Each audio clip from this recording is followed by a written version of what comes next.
How's everybody doing out there? I hope everybody's doing good. And if you're not good, I hope everything works out for the good. Today, I just want to say welcome to another episode with Speak Life, Shine Bright. I'm your host, Kurt, and I pulled up, baby. I pulled up to the city of brotherly love. But today, we're gonna have some sisterly love right here. You know, I'm just thankful for this opportunity, this platform that we can travel and speak life and shine bright. And today we have a special guest in her own home. I would say the building, but we in her own home. She opened her home, and we go way back since 10th grade. And I watched her journey, and I'm just love the transition that she's making within her career. And I envision this day, and it's here right now. And I just want y'all to give a warm welcome to Rodlena Sales, Esquire. Give a warm welcome, y'all. How you doing? Good. Hey, everybody. Good to be here. Yes. It's a real pleasure to have you on the platform. Speak Life, Shine Bright. I'm glad you accepted the invitation. Thank you for opening your home. No problem. And I just want to say this. Let's give the people a background of where you were born and raised and your childhood, a little bit about your childhood. And then we're going to get into the podcast of the road to opening your own firm. Okay, sure. You said give you a background. That's a long story. I've been here for 38 years. So, okay, so let's say, where was you born? Where was you raised? Sure. So I was born in Akron, Ohio, but I was raised in Brownsville, Pennsylvania, Fayette County. My mom moved there when I was probably 6-7 years old. Okay. And so I was there from 6 years until I graduated from high school. Okay. And then after I graduated from high school, I moved to DC and attended Howard University.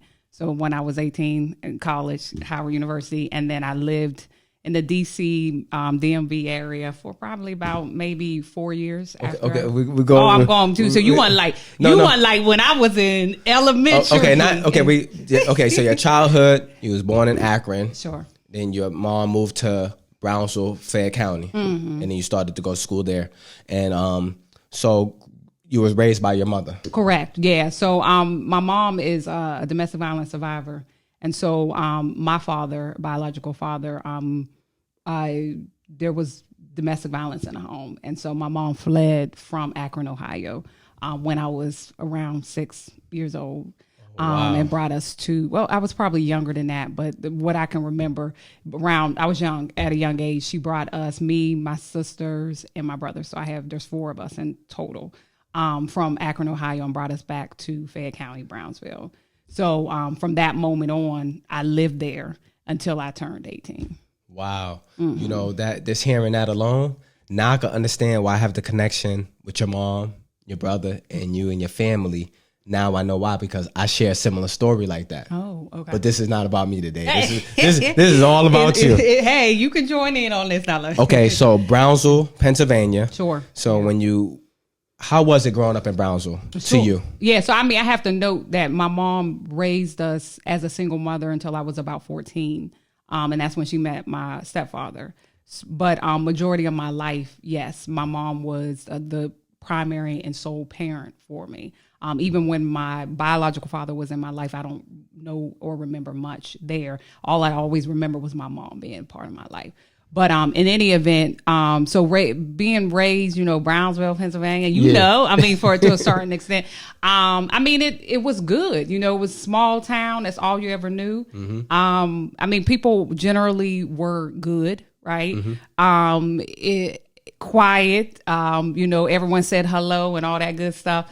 How Yins doing? Yeah, exactly. Yins, Pop, which I have not said since I went to DC because I got made fun of when I said Pop. Yeah. But those little things that you don't really pay attention. What they say here in Philly, soda, right? Mm-hmm, yeah, they say soda. You don't say tennis shoes. You say sneakers. Yeah. What sneakers you get today? Like you don't do any of that. But it was good. I think, but it kept me very narrow-minded in my thoughts, right? Nice. So being raised in a small town where when you look at it, the geographics of it, or the demographics, of it, where just being black and just white doesn't really open you up to much culture, right? So Sure. you tend to only really know what you know, black culture in a sense, and then predominantly white culture, which we all know across the United States, the world.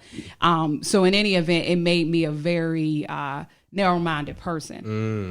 And I didn't realize that until I left home, went to Howard University, lived in DC for a while, to really open up my mind to other culture, other people, other lifestyles, etc. So that's kind of how I see it. Brownsville being very small, narrow-minded kind of.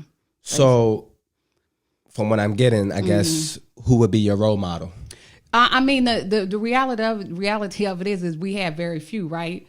But even in the I'm talking about your role model. Yeah, we have very few that you grew up around, that you looked up to. Correct. But when I look at it personally, familiarly, my mom, right? Yes. Because of the way she raised us as this strong black woman. Yes. Didn't put up with no mess. I learned that and still utilize a lot of that to this day. You know, my mom was like, she doesn't believe in the word no, right? So she doesn't believe in obstacles and you can't do. I should say she doesn't. I never heard my mom say I can't or you can't do growing up, right? So a lot of black and brown children hear that a lot. But when I told my mom what I wanted to do as an adult, I can't say she said you can't do it. Now, I mean, I'm poor. We're not poor, but my mom didn't have a lot of money, right? She only had her associate's degree, so she really didn't even know how to really get into like a 4-year college, right? And so not really even understanding the process it was going to take me to become a lawyer. She never looked at me and said that, right? So it was always kind of watching her and her can-do attitude throughout my life, no matter what it was in terms of the can-do, that was always inspirational, you know? Shout out for Mom Dukes for putting that no can't, no if, no try, just go do it. Yeah, I like that. Yeah, and then there was other role models in terms of school, right? You know, I have a lot of teachers that I remember, pouring in me and seeing things in me that I didn't see, when I was in elementary school, middle school, high school, and they said things that I still remember and reflect on today about, my abilities, my purpose, things that I'm still, of course, naturally waiting to unfold, but seeing, the beginning fruits of those things, right? Okay, so now we're at this point. You're saying high school. So that's when I met you in 10th grade when I moved to Brownsville from Brooklyn, which is a very culture shock because, like, Brooklyn was predominantly black.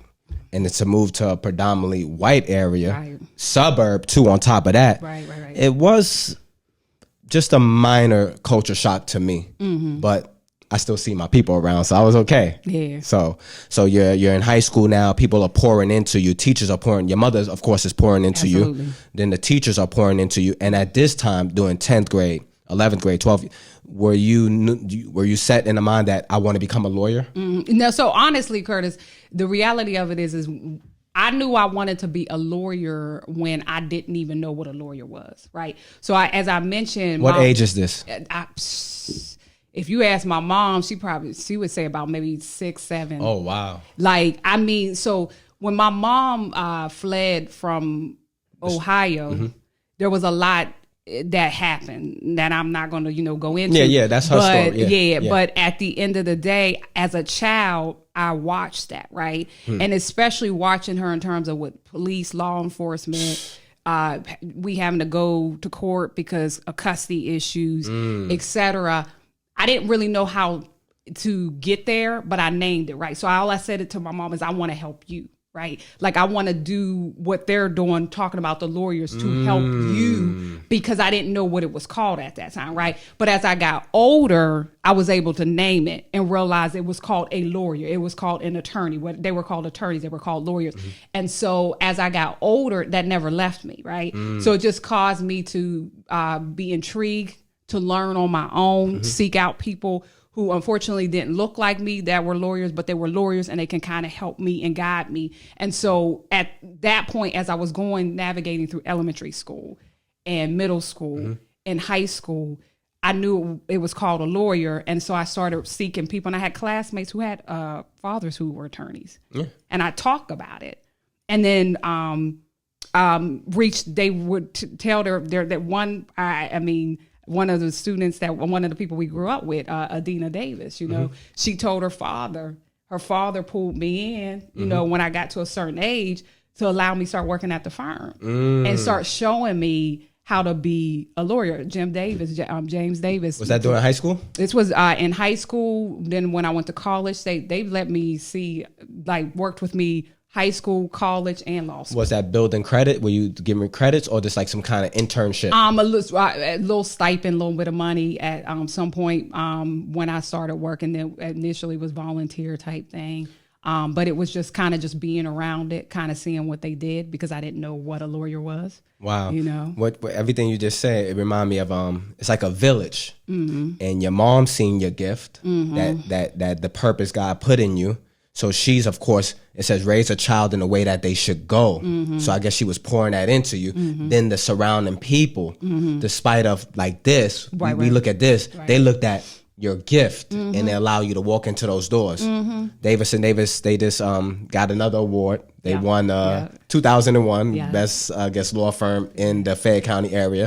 Congratulations to Davis and Davis. You said 2001, 2021. Remember, we supposed to be 2000. Yeah, we 2099, 90, 2000, 2001. Yeah, I got you. So they were pouring into you. You were working at the firm during your high school days, and now we graduate from Brownsville, class of 2001, one of the best classes to ever come out of Brownsville. Okay, you know what I mean? Yeah. And from there, where were you going? What's your journey? What was next after once you got your high school diploma? Sure. So when I went into college. Of course, naturally, but I went to Howard University, which is a historically Black university.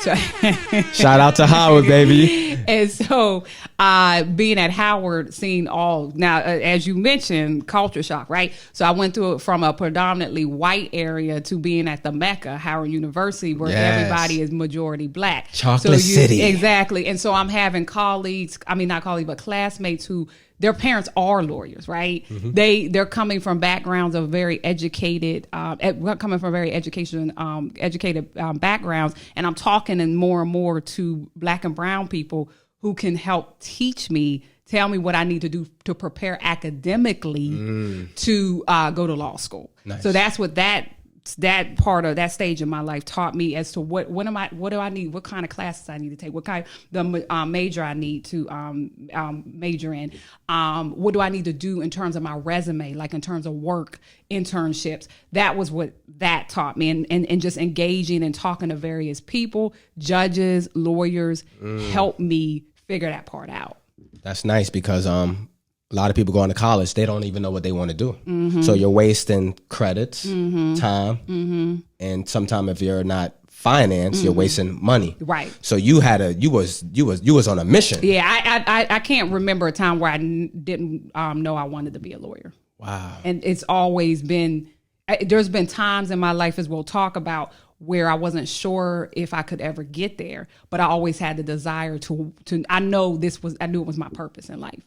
Okay, so you talk about all the people who poured into you, but growing up in an area like Fayette County, was it anybody teacher-wise or professional adult that discouraged you and made me think that you're thinking just name one incident that they thought you like in Malcolm X, he was in a classroom. That's what he said he wanted to be. He said he wanted to be a lawyer. Yes, he did. He said, no, Malcolm, a carpenter. Yep. Jesus was a carpenter. Yep. And that's better for your... So what experience did you have like that? Okay, so I'll keep names out. So when I was applying, I applied to several schools when we were graduating from high school, our senior year. And there was two schools that one, I was on the wait list, and another one, which was Howard I went to, I had got accepted. And so Howard needed some information to complete my acceptance. And so I went to a particular guidance counselor, And I had asked this person for some information, and his response to me was, "What do you need that info for? You're not going to have the money to pay for it anyway. You're not going to be able to go to Howard." And so I took that information, and I told you my mom was strong-willed. Oh yeah, she a black woman, right? So I took that to my mom. And she saved though. I ain't gonna say she cursed out, but she went literally to the school. Mrs. Mitchell ain't no joke. And told him, "Don't you worry about how she gonna pay for it. That's right. Get her the information, and we'll handle it from there." And so to this day, I kind of smile when I look at my Howard degree, because that's what he told me. And it was like a way to discourage me from moving to that next step. That's the picture we painting to the youth and the kids that will come across this podcast, to say that despite everybody was pouring into you, you still ran into some difficulties or some stumbling blocks or speed bumps, but your persistence and your perseverance, you got over that part. Absolutely. So now you're in college. What kind of speed bumps and things was there any that got in your way, from the students to the faculty, that tried to discourage you? Yeah, as absolutely. In being a Black woman trying to become a lawyer, which is the percent. We'll get into the percentage a little later. Sure. What did you run into at Howard? I mean, I think for the most part, it was a positive experience. I had great professors, but there were those individuals that there were times I ran into, like advisors or chair people that I worked with in various departments that would say negative things like, "Oh, you got this high GPA, but you're not scoring well on standardized tests. So how do you plan on getting into law school?" And those were valid factors, but it wasn't an overcome. It wasn't an obstacle that I couldn't overcome. And so it was more of the academic side, not the color. More pushing you. Yeah. Like saying, "Hey, your GPA is high, but if you don't get this here, you're not going to get in." And then, and also I have to be honest, because when I was in high school and when I first started undergrad, I was a lot less vocal. So I was very timid, I was like a reserved, quiet type person. And so the perception is that if you want to be a lawyer, you got to be kind of in people's face, got to be loud, talkative, and all that. That's a misconception, but people still have it. And so oftentimes being in spaces where I was around other judges and attorneys and stuff, they would say, "Well, if you're going to make it in this, you got to do this, that, and you got to be more like this, and you got to be more aggressive. You don't have the right personality to be a lawyer. Why don't you be this or other than that? Or because lawyers are blah, blah, blah, blah, blah." And so that was something that was often said to me because I wasn't that aggressive. Aggressive at a younger age. And so those were the two things that constantly were, from various people, was vocalized to me to try to discourage me from continuing on in the path. Wow. So, but it seemed like it only fueled your passion more, right? To not prove them wrong, but to get where you were headed anyway. Okay. Wow. So you rose above the way they try to take you away from your mission, and you kept on pushing through. Now, so you're in Howard and you're getting ready to graduate. So what's the process between you're getting ready to obtain your bachelor's degree? So once you retain your bachelor's degree, what's the process next to becoming? Where did you go next? Sure. So my last year at Howard, I had to take what we call the LSATs for law school, and then I had to apply to law school. The first time I applied to law school, I applied to 11 schools. Probably like maybe a week before graduation, I got my last letter and it was a rejection. So my LSAT score wasn't the best, but I did have a fairly high GPA, and I did have other factors in my application that some of the schools that I had applied to in 11 that I felt like I could have actually gotten into. So I'm devastated. I don't know what I'm going to do because I'm probably under a week away from graduation. And so one of the things that I always will remember, being very spiritual and connected with God, I was in a very low place. And I do recall going to bed one night, crying myself to sleep, and having a dream where God just reconfirmed that this was a path. So the dream is pretty simple. I'm in my room, dorm room. I'm waking up. I had this huge window in my dorm room, and I go to the window and I look out, and it's so bright I can't even see. Ooh. It's covered all in white. Wow. And so I'm squinting because I can't even look outside and outside the window. And when I woke up, God revealed to me, despite where I was at, and it didn't look good, that my future was so bright that I couldn't even see it. Ooh. And so, and to this day, that is what has kept me, even when I didn't get into law school that first try. You held on. I held on to the vision because I knew it came from God alone, right? Being in that low place and not really knowing where to go next. And God's taking that moment to show you something so profound and deep, right? And that helped me move forward, right? So I graduated from Howard, thank you, Jesus. And what's the major? I graduated with a bachelor's of art. So I was a political science major. What's your minor? In the English minor. English minor, okay. So those are like the requirements to get. You go to law school with anything. Okay, anything. With a biology degree. Biology degree, I know, right? Well, I can't get that out. You can have a business degree. You can go to law school with any degree. Okay. See, I'm learning. This must be educational because I don't know the road to becoming a lawyer and opening a firm, but you do firsthand. Okay, so you're there. You had this awakening, this vision, which is part of your testimony, and you put it. Now you're trusting in God. Sure. What happens next? So I graduate and then I stay in DC. No clue what I'm going to do next, but God guide and lead me. So I started off really small. Like I started temping in DC as a receptionist. I just went to a temping agency. They started putting me and placing me in various firms in DC, and I worked my way up. Right. So I started as a receptionist, did good work. And then got into other places, and next thing I know, I was like a legal secretary. Then I became a legal assistant. Then I became a paralegal. So I worked at various firms in DC, just keeping the path. Now I'll be honest, there was times in that 4 years I got discouraged, so I kind of went off, and I worked for I worked for a real estate company. But for some reason, God didn't allow that to work out and pushed me right back into the path of law firms. Anyway, fast forward, I met some dynamic attorneys who did a lot of pro bono work at some huge firms in DC, which put me into community-based legal work. Nice. And so I was still kind of a little discouraged. I didn't know if I wanted to apply to law school again, but still reminding myself of the dream. And I had met this very awesome attorney who I spoke with, talked to her about her path, and she had some bumps in her path. And so she had encouraged me to take a course, increase the score, really look at the schools that I was going to apply to the second time and reapply. And so I did all of that and reapplied I graduated from undergrad in 2005 and I reapplied in 2009. And that's still at?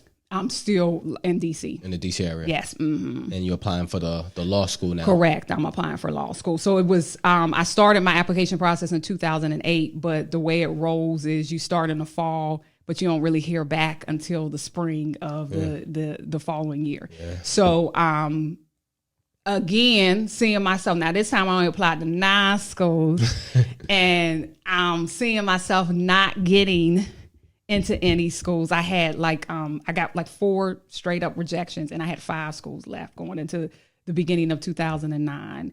And reminding myself of the vision, God showed me another vision. Okay. And so at this point, he showed me an acceptance letter. And from the school that I ultimately went to, but I didn't just get that acceptance. I got the 5 remaining was all acceptance. But the problem is it didn't come until after I got that first one, and I had to wait till like March. But in any event, God just reconfirmed that this was the path for me. So, yeah. So basically, he showed it to you before you got it, and then when it came confirmation, so your faith probably, you grew stronger. Your Correct. spirituality Yeah. Despite. But I mean, throughout my time I was at in between undergrad and going to law school, I had some great friends from Howard that were very spiritually sound and connected. Nice. And I connected with, we all stayed in the area after graduating from Howard, and I had them supporting me and encouraging me, but I have to go beyond that. I have an awesome mom to, again, throughout my whole entire time. That's the backbone right there. Yeah, not knowing what the path, what I needed to get there. She never said you can't do it. She never said just like stop. You just need to find something else. And then I have siblings that were always supporting me too. Go. You can do it. You can do it. You can do it. Yeah, and I think that made the difference as I was walking to get into law school and ultimately where I am today.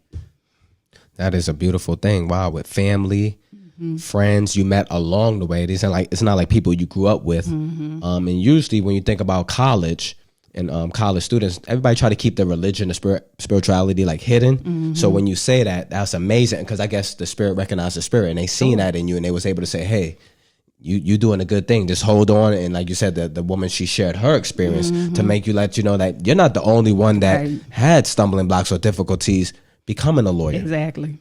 So now you finally got, you said a handful, not just one. You got a handful, but you already knew the one that you wanted to go to. Correct. Yeah. Wow. Yeah. It gave you double for your trouble. You accepted it. And you started when in 2009? Yeah, in the fall of 2009, I went to North Carolina Central University School of Law. And I chose the program. I chose the law school, one, because it was good for the money. And two, it had a great reputation. And three, they had a very strong, and still do have a very strong public interest program, a nonprofit kind of public interest program for attorneys like myself who want to go into free legal services. And so I chose the school based on those main three reasons. Wow. This is amazing. Just hearing your journey, because, everybody, we see your accomplishments when you post your degree and this and that, but people don't know the path and the things you have to go through. And many people get discouraged on the way and quit. Sure. Or go into trying to become an English teacher or art, get into art. And you said, no, since I was 6 years old, this is the vision. And everybody poured into you. So you finally in law school. How was that experience? It was challenging. I mean, law. I always tell young people who are thinking about going to law school, I think that you have to be real about it, right? It's a whole nother way of thinking. It's a whole nother way of doing things in your life. The way you think is never the same after you step the first day into law school, because it literally is a training period of 3 years, of 3 or 4, depending on how if you're part-time or full-time, but 3 years of learning and training your mind to think like a lawyer. Okay. So it was a great experience in terms of that. I learned a lot, education-wise and personally, socially. And I went as what they consider a non-traditional student. So I was an adult at that point, right? I had worked in the legal profession for 4 years before going to law school. So being able to take that and add it to the educational part was very helpful and tremendously beneficial. But not to say that going right out of undergrad wouldn't have been a problem. But so I looked at it differently. The experience brings more wisdom. Correct. And I think you kind of pick up or try to pick up everything you possibly can when you already know what the field looks like, right? Because again, as I told you, I worked from a receptionist all the way up to the paralegal status. So when you do that, you see it from a different angle. It's like a dishwasher. Next thing you know, he's the head chef. Yeah, right. Or the owner of the owner. Yeah. Right? And that's how it can start. So nobody can really not tell you nothing, but you know more than the average. Correct. So that way, I guess it helped a lot. Like you said, still does. Wow. It still does. When you know the ins and outs of what it takes to make lawyers look good, right? When you look at things a lot differently. Okay. Because support staff in the legal profession is necessary and tremendously helpful as an attorney. So now you're mixing the experiences and all the strength. You're coming in very strong. You got your head up high. How many? What is it? 2 years? 3 years. 3 years. Okay. and then now you're coming down to what they call it, the bar exam. Yeah. So I did the 3 years, graduated, hallelujah, right? And so yet another obstacle, Curtis, because God he liked playing with me, right? Yeah. So I studied for the bar right after graduating in May of 2012, and I take the bar in July.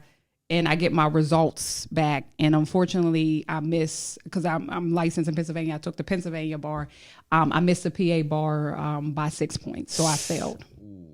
So that was the first time. So it was a blow. How long do they give you to retake the test? So I took it again in the fall, in February. So the bar exam, if I can kind of back up, in Pennsylvania, well, across the United States, it's only administered twice a year. Okay. So it's administered in February and then July. Okay. So because I didn't graduate till May, I couldn't sit for the bar until July. So I had failed the July bar, but you don't get your results until a few months after. And I didn't get my results until October. And so I found out in October that I failed. Thought about not taking it again, but a couple things happened to me. The first thing is I took a very great bar prep program. And I had the president of the bar program. He did a tremendous job at helping out people who did not pass by giving you this long analysis as to how you can pass the bar exam. He was very encouraging. He was like, you only missed it by 6. This is what you need to do. Outlined everything I needed to do. Had that plan in place, but still did not know if I was going to sit for the bar again. I mean, it's been, as you say, it's been a road to get here. So I'm kind of thinking. So then again, my mama being who she is, I'm sitting at the dining room table debating whether or not I'm going to sit for the bar again. 6 points, not a lot, but it's a lot in terms of studying for the bar exam. Okay. And so thinking about that time commitment, my mom came to me and she said, "You done made it this far. You're taking that bar again." She said, "You going to go to work 9 to 5, come home,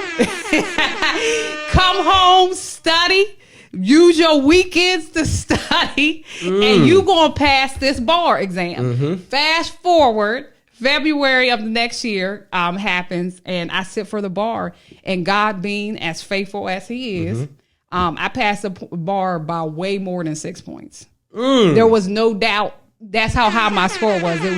There was no doubt that I was not going to pass the bar. Like it wasn't by 2 points. It was by a good 30 something points. Wow. And so God reconfirmed it's like again. 30 plus. Yeah. Like reconfirmed. This got you. Is the path. Yeah. Take it. I understand there's bumps and bruises and all that along the path, but this is your path. You're supposed to be a lawyer. Wow. So, yep. Destined to be a lawyer, and nothing wavered that. Nope. And you became a lawyer. Yes. So let's give a round of applause for that. Let's give a round of applause for that right there, because that's a journey. People don't know the journey, but now they will know your journey through this podcast. Okay, so you become a lawyer. You're in North Carolina. I'm in Pennsylvania. Oh, you're in Pennsylvania now. Okay, yeah. So you started law school there. Yes. But then you came back here. Yep. I came when I graduated in 2012. I came back to Pennsylvania. Okay. I forgot to ask you, when you was in D.C., I know with all the studying and all this, did you ever get a chance to go out and do the percolator? No. You did all that only for me to say no. No, I didn't. So doing it all, like, what was your relief? Like all the studying and being away from family, like what was your outlet, and what kind of hobbies did you pick up and things that kept you away from the drama and the negativity? What kept you grounded on this journey? Yeah, I was heavily involved in the arts. So I acted a lot. I did a lot of theater arts when I was at Howard and post grad college. Nice. I didn't know that. Yeah. So I did when I was at Howard, I was in a performing arts ministry. Okay. And we did a lot of plays and spoken word and all that. I did a lot of writing and stuff for that. And then when we graduated, that was the core of friends I was mentioning earlier. We did plays in small theaters in DC when I was that 4 years before I went to law school. So that was kind of, in essence, that was kind of my outlet, the art, the outlet. And it's still to this day, I don't act, but I go to a lot of plays because I enjoy seeing theater. Yeah. And so that was what I did. Nice. Okay, so you're in Philly now. Why Philly? Okay, so Philly is gave me an opportunity, right? So when I graduated, passed the bar, I looked for jobs for a little bit. Okay. Again, another bump in the road, couldn't find a job, so I ended up doing some things that, in terms of work, which was not lawyering work, but it kept my resume active, and that's important especially for Black and brown people, that you want to keep things active. You no gaps in between employment. Exactly. No matter how much degrees you got. There you go, Curtis. Like, it doesn't matter. I'm always hustling, right? Yeah. So anyway, I was actively doing work. And as I mentioned, the DV background, domestic violence background, I started doing some advocacy around that. Okay. And then probably maybe almost a year later, after passing the bar, I got an opportunity here in Bucks County to work for Legal Services, which is a nonprofit public interest, free legal services. And that was where my heart was and still is in terms of for my law degree. So one of the things that I wanted to do when I graduated and passed the bar and became an attorney is to dedicate my legal career to nonprofit public interest, to office free legal services, top-notch free legal services. And so I got an opportunity at a legal service agency, and I worked there for a little bit over 5 years, and then got another opportunity. I resigned, and then I ultimately transitioned to Philadelphia and started working at Drexel's School of Law, and I'm still working there in addition to my own firm. Okay. So you already have experience before the degree. Now you're in practicing and with a legal aid nonprofit. So you have a more heart helping people who can't afford the service. But you want to provide them with the best service as they could afford the service. Correct. Yes. Okay. Yes. So that is major. And now you said that led you to a bigger job, basically. Correct. Yeah, at Drexel University School of Law. So I'm working with a community lawyering clinic. This is going to transition to why I decided to open up my firm.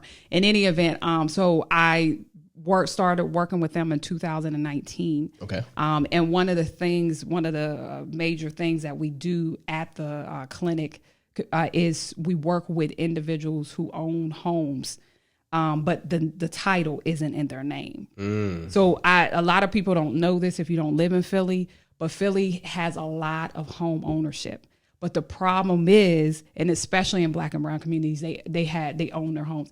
But the problem is when a person passes away, they die, the family members that remain in the home, they never do what we call transfer title into their name. And so I started doing a lot of that work and seeing how it wasn't just the fact that they wasn't transferring title in their name. They also were not doing what we call estate planning. They were not creating wills. They were not creating powers of attorneys while they were alive, living wills, things like that would help preserve the generational wealth while they're here, and then also educate and teach the generations after them as to how to keep and maintain it. Correct. So I started seeing that, and while I never really thought about opening up my own practice, I thought to myself, I started noticing that there was kind of like a gap. There were people who qualified for our services, but then there was people who were making a little bit too much, but they didn't qualify they didn't have enough money to go to these high price,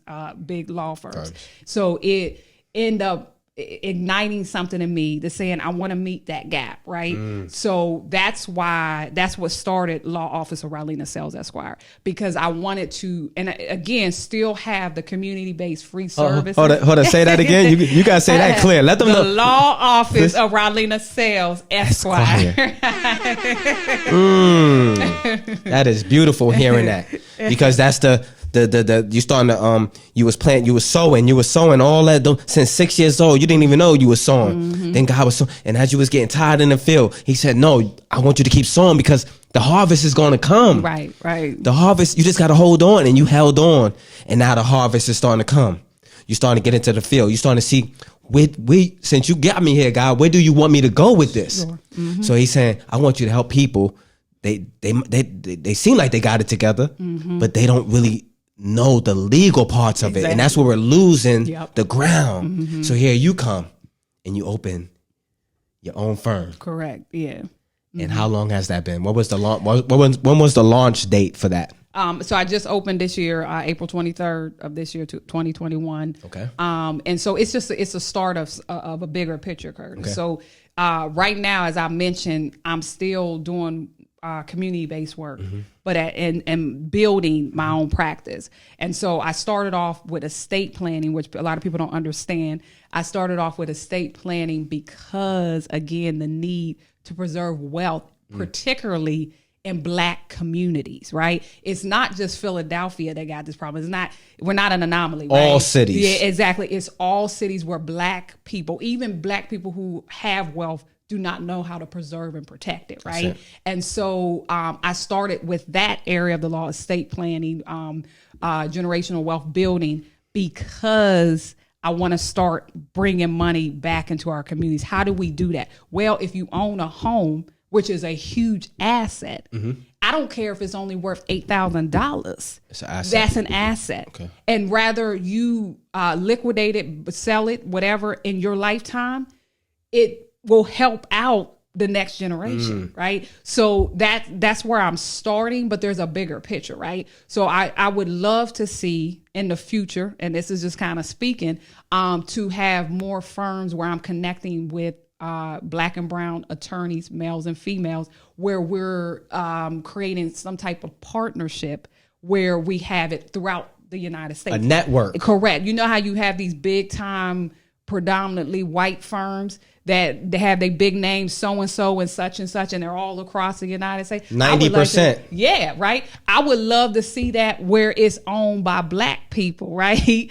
And it's across, it's in Texas, it's in Florida, it's in New York, it's in Pennsylvania. And so I think it's a start of something. And so I'm connecting myself now, making connections to build on that. But this is just the beginning of it. So that's what I was looking at the statistics, and it was saying that it's only 4.7 of Black and brown that practice law.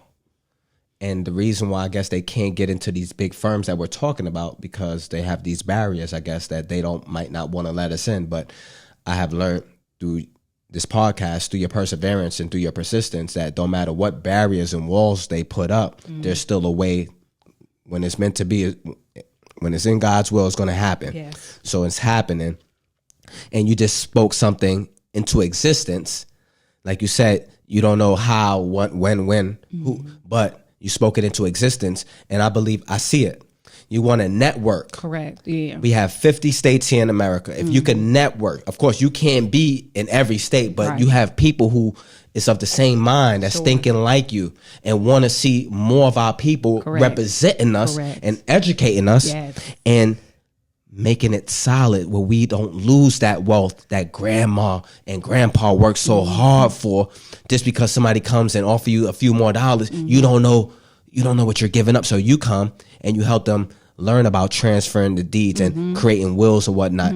I'm so educated by this that I know that once I get back into buying real estate in Pennsylvania, I'm coming to you. Or New Jersey soon. I'll soon be licensed in New Jersey. Ooh, she said she want to go to the tri-state. Give me Jersey. I don't know about New York. You actually have to sit for that bar. But so the next state connected down will be Delaware. You got Delaware right there. You got to sit for their bar too. Oh yeah, sit for there. But again, what about Virginia? Sit for their bars. Oh wow. Yeah. Like it's that's the difficult part, but that's where the network comes in, right? Because if I am connected to other lawyers doing similar work that wants to buy into this partnership, right? And they are licensed in Virginia, they're licensed in Delaware. We're just creating this big old network to work together to really not just do estate planning, because as we all know, estate planning is only one of the areas in which black people tend to not have enough legal assistance representation. But attorneys who are educated and experienced in criminal law, civil rights, right? Family law, we need that too. So we all been through custody. Yeah, I've been there too. Exactly. Judge Judy was she was the judge on my case. Are you serious? Yeah, my dad. That's before she became on TV. Oh wow. Yeah, so that's why I said I didn't even know. I'm finding out now in my late 30s that people I grew up with and went to school with, Right. that we had similar situations when it comes to, my mom was on a run from her guy, and my dad, when she brought me back, I went to custody. So I'm like, wow, we share these similar things, and you're on your path, I'm on my path, and now we come together and we let our light illuminate this room right here. Right, there you go. And then I believe you're encouraged. The goal of this podcast is to speak life, shine bright. So I believe you have been speaking much life, and I'm hoping that someone, especially where we went to school at, in places like Brownsville, in small desolate places that people think there's nothing good there, nothing good coming out. That's a lie. You're a prime example of what you can do if you just hold on and don't be discouraged by your guidance counselor or by your classmates or whoever want to come along the way and discourage you from your destiny. Right. And this goes out to the young boys in Brownsville and Fayette County and Pennsylvania area and in all different cities and states where they live in poverty, that you can make it. You don't have to just want to get into entertainment. Right. You don't have to always get into being like I said, yeah, we're morally entertainment. That's you could be a lawyer, you can be a doctor. Yeah. And if you're looking for somebody as an example, here we have it, Miss Rodlena Sales, Esquire. And I'm just really glad that we had this time to even talk about this, because like I said, from the time I seen you open your practice, I was like, yeah, I got to get you on Speak Life, Shine Bright, because there's a story that comes with that. Sure. People think you just go to school, you just get a degree, and that's it. No. Yeah. You're talking about the finances, like you said, the challenges. But one thing that stuck out the most that you talked today is having that mother, that mother that say, even when you fall down, I'm going to pick you up. I don't know nothing about being a lawyer. I don't know all the classes you're going to have to take. And I don't even care about the finances that it's going to cost. Yes. If you said you wanted to be this, I'm going to help you get across that finish line. Exactly. Yeah. So let's say to the mothers out there, if you see your child with gifts at a young age, pour into them. Don't ever think it's impossible, because you might not. Because when you think about being a lawyer, you think about a lot of money, financing. Even just to go into school to get a regular business degree. Yeah. You're talking about 40, 50, 60. Yes. So you're talking about a lawyer. Yeah. You might be getting into the six figures. Well, not might. You are getting into the six figures. You do. Exactly. And none of that discourage your mother or discourage you. And that's why I want to speak to everybody out there. If we see the younger generation, let's encourage them to be what they want to be. If we see the gifts of them being a lawyer or being a teacher or being, let's pour into that and know that there's a way. Yes. There's always a way. And you never gave up, man. This is beautiful. I'm really proud of you.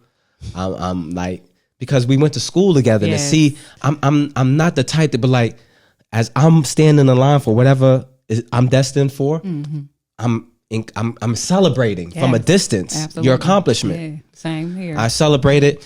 Mitch became a lawyer. We know his dad was a magistrate, and when he became, I was like, yeah, Mitch, which it was destined because that he grew up around it. His dad poured into him. Yeah. But now he do more bonds than he does more practice. But if I need legal information, he has always been there to give me the information I need. Good. We have I think Chris Zivkovich. He's a doctor. Oh yeah, yes. He is. Him and Megan, they married. They're in the same practice. Yeah. So I'm like, wow, this is great to see. Like people, class of 2000, class of 2001. Let's not forget, BHS, one of the best classes to ever come out of Brownsville. And I'm so glad that life, the different roads to take you down, that I was able to come and meet great people like yourself and your mom. She was always welcoming. I couldn't imagine, man. She was a single mother and had to work a lot, but she still kept her house in order. Wow, that means she really knew. Y'all knew she didn't play that.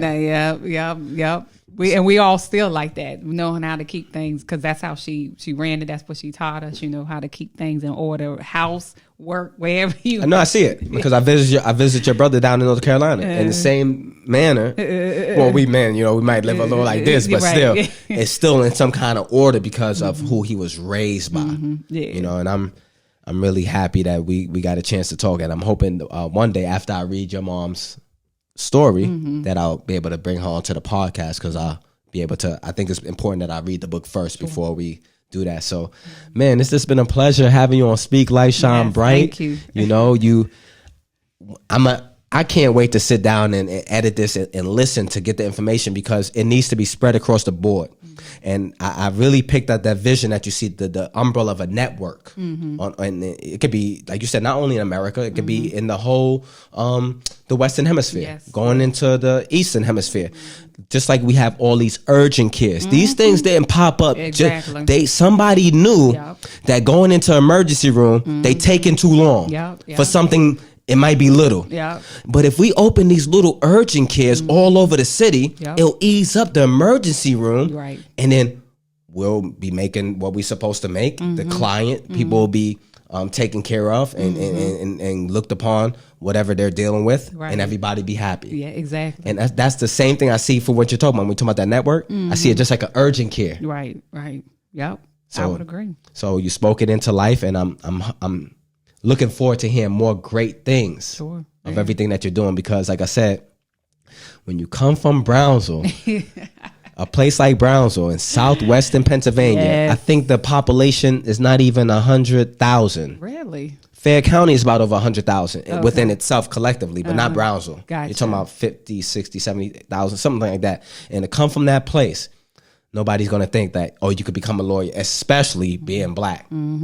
They think, oh, no, like you could become just try being a receptionist or a secretary or this and that. But you say, no, God said, I'm going to be a lawyer. And you really became a lawyer. Yes. I just want to say congratulations on all your hard work, on your dedication. I can't tell you what to keep doing. All I can say is keep doing what you've been doing. They say if it's not broke, don't fix it. You know what I mean? So whatever you're doing, it's working out for you. And people will see that light in your practice, and you're going to draw so many people, and you're going to help so many people that feel like they couldn't be helped because they didn't have the money to afford that retainer fee, afford that $250 an hour fee, or whatever that fee might be. Here comes Miss Rodlena Sales, Esquire, at your service with her nonprofit organization to assist you.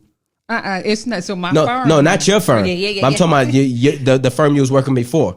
So before we exit, tell us a little bit more about your firm. Give the people the information where they can follow you, if they would like service or want to know more about the will and the. Yes, sure. So my firm, the law office of Rodlena Sales, Esquire.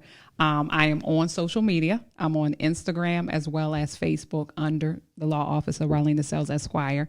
All my information is there. I would prefer to be reached out, contacted through social media. But in the event that individual want to contact me via email, and my email address is on both of my social media outlets.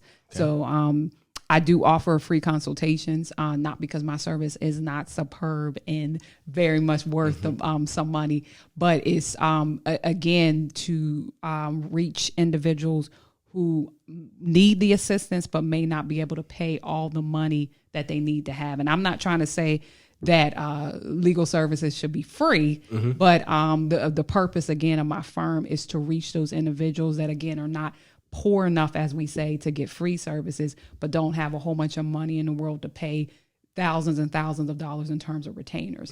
So, I'll reach out, law office of Rodlena Sales, Esquire. Right now, I'm focusing in on estate plannings. That's last will and testaments, powers of attorney, living wills. Also assist with probate administration. That's after the person passes away and the loved ones need to do what we call probate the estate. Submit their assets to the proper agencies to collect them, pretty much. And then I do work with small businesses. Prefer to work with small Black businesses, but I work with any business. In terms of doing a lot of planning. That's whether that's contract negotiation, whether that's succession planning, whether that's just reading contracts for you and helping you even draft up contracts. So various offers various services for small businesses. So in the Pennsylvania. Thank As you. of now. Thank you. Yes, as of now. And soon to be New Jersey's next year. on the map. 2022. Look out, New Jersey. Right. Watch out now. So that y'all heard her. Let's support the sister in her endeavors, because she has a heart to help the people, but at the same time, she has to take care of herself as well.